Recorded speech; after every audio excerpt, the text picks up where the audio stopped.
Hello everyone, welcome to the sermon part of our morning worship. My name is Tim. For those of you who don't know me, I'm part of the leadership team here at Mutley. Over the last few weeks I've been overseeing the production of these YouTube videos, so it's good to be in front of the camera for once. So we are continuing our series on hope, and this morning we're going to be looking at Colossians chapter 1 verses 15 to 23. I'm going to be reading from the NIV translation. The Son is the image of the invisible God, the firstborn over all creation. For in him all things were created, things in heaven and on earth, visible and invisible, whether thrones or powers or rulers or authorities. All things have been created through him and for him. He is before all things, and in him all things hold together. And he is the head of the body, the church. He is the beginning and the firstborn from among the dead, so that in everything he might have the supremacy. For God was pleased to have all his fullness dwell in him, and through him to reconcile to himself all things, whether things on earth or things in heaven, by making peace through his blood shed on the cross. Once you were alienated from God and were enemies in your minds because of your evil behaviour. But now he has reconciled you by Christ's physical body, through death, to present you holy to his sight without blemish and free from accusation, if you continue in your faith, established and firm, and do not move from the hope held out in the gospel. This is the gospel that you have heard, and that is proclaimed to every creature under heaven, and of which I, Paul, have become a servant.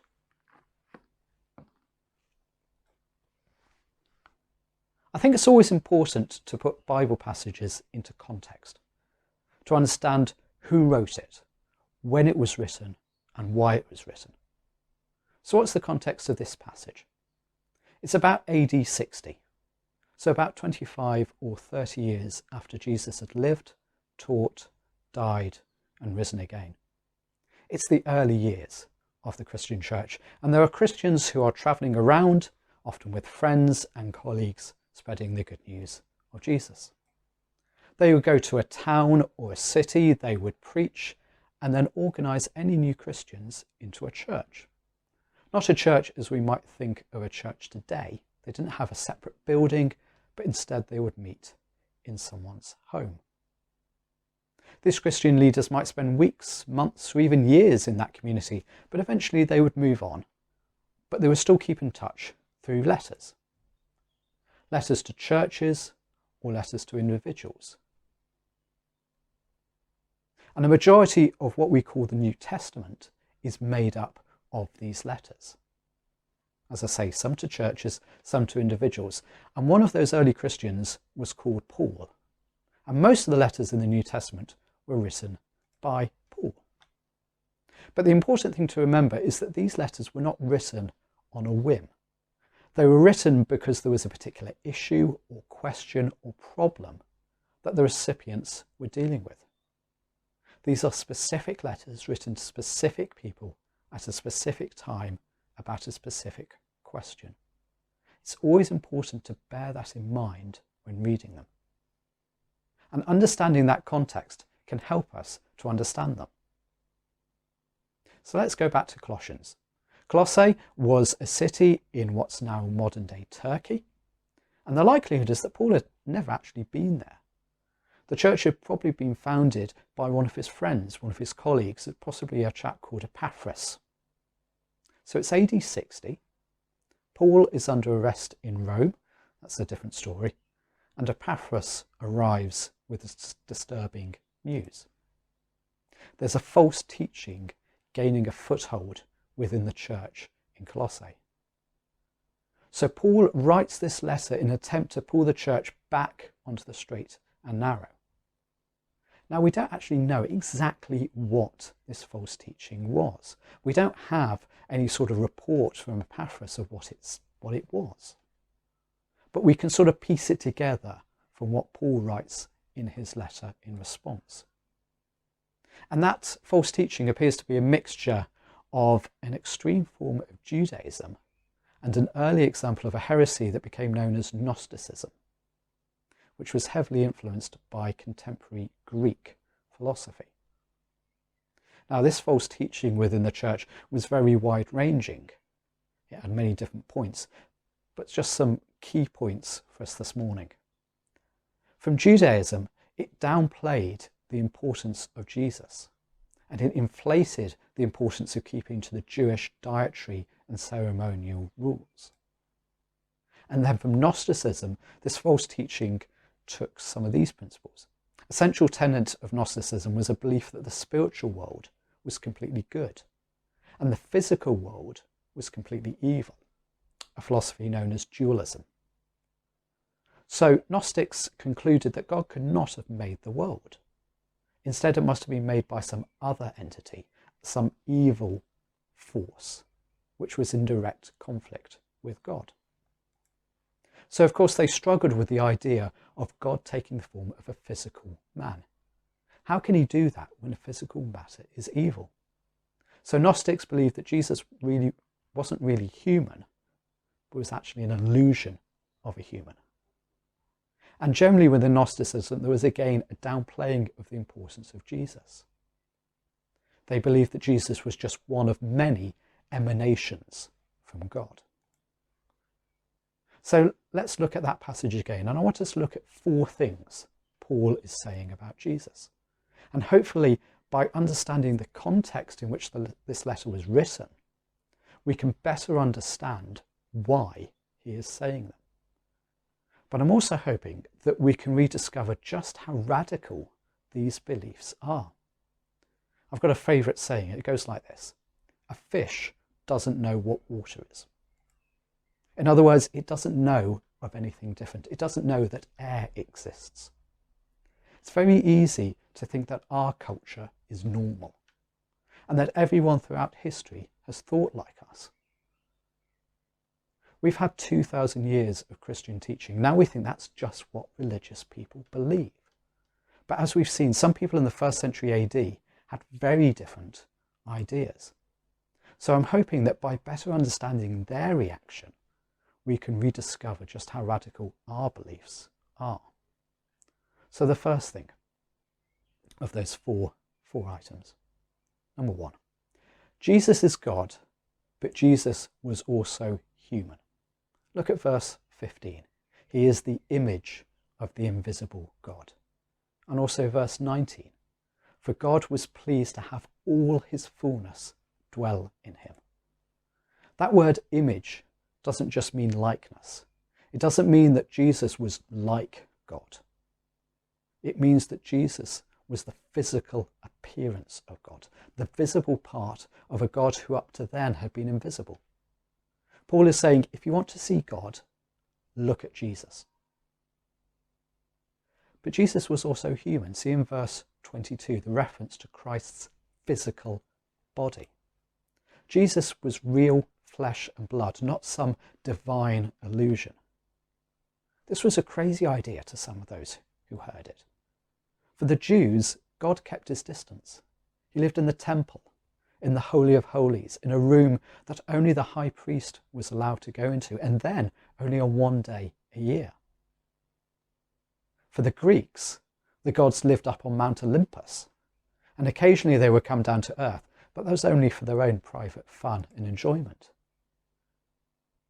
Both Jews and Greeks could not see God in the form of a poor carpenter who died a criminal's death. Second thing, Jesus is supreme.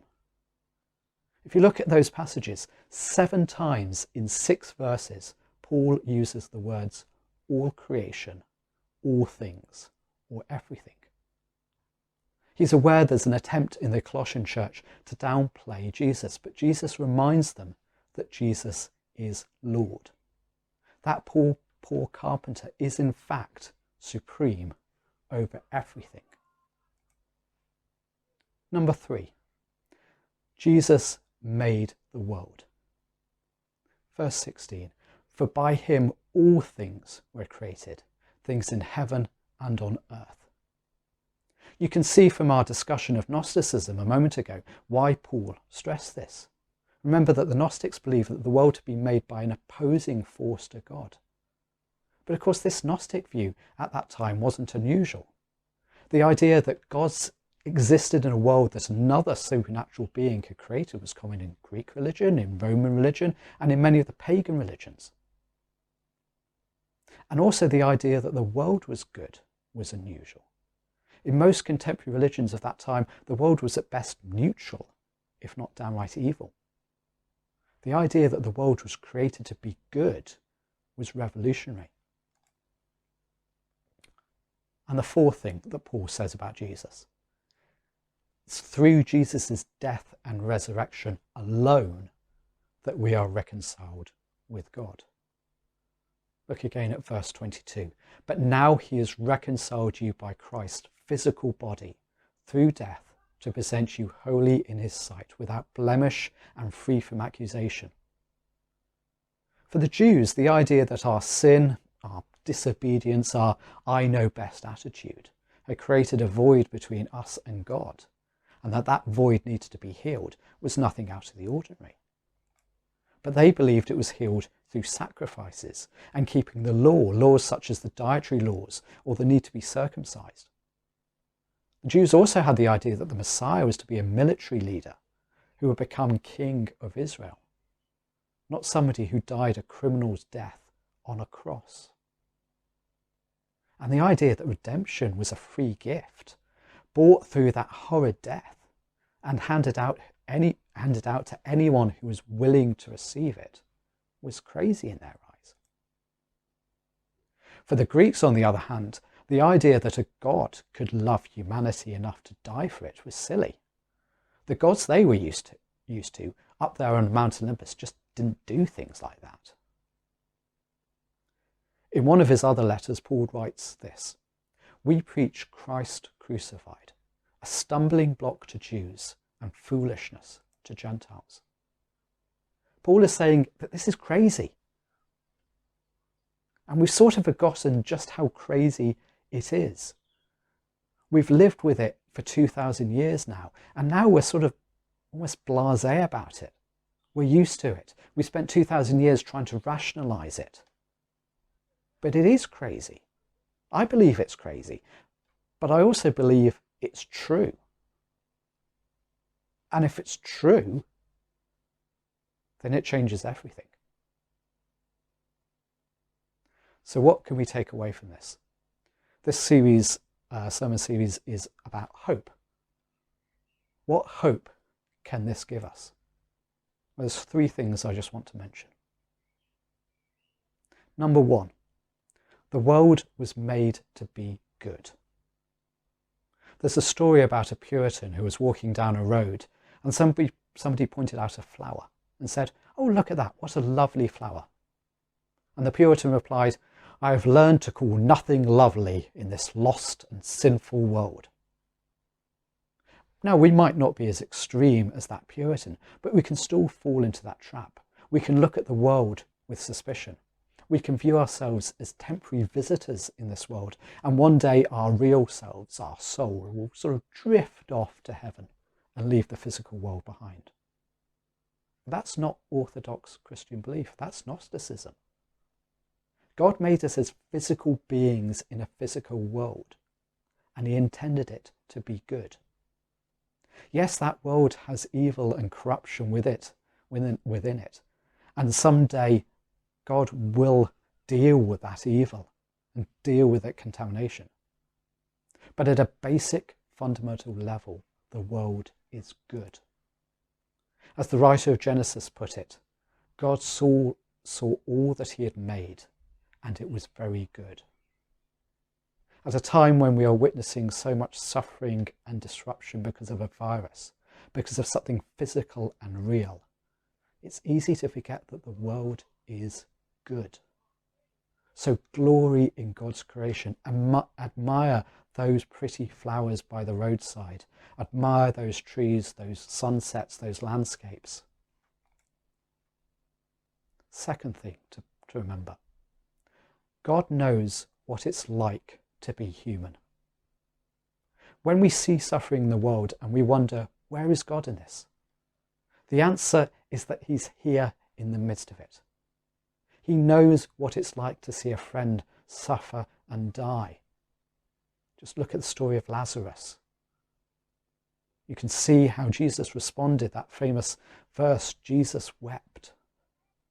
He knows what it's like to mourn. He knows what it's like to suffer. Of course, he suffered the pain of the crucifixion. But also, he was in this world for about 33 years. I can't imagine he went that entire time without a cold or a stomachache. Just ponder that for a moment. God had a cold. God has suffered from a coronavirus, not this coronavirus that we're dealing with now, but the ordinary coronavirus that causes colds.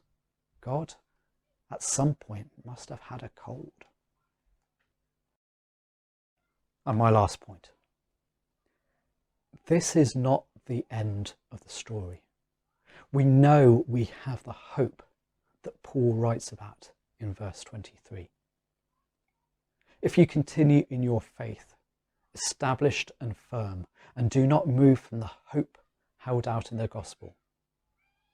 This is the gospel that you have heard, and that has been proclaimed to every creature under heaven. We have hope. We know that death is not the end. We know that through God becoming human, coming down to this physical world he had created, through his death and resurrection, he has healed the rift that developed between him and humanity. He has healed that rift caused by our sin, by our disobedience, by our I know best attitude. And that is a gift to us, freely given. We just have to turn around, recognise our sin and accept it. Our hope is not in sacrifices. Our hope is not in dietary laws. Our hope is not in human wisdom. Our hope is in Emmanuel, God with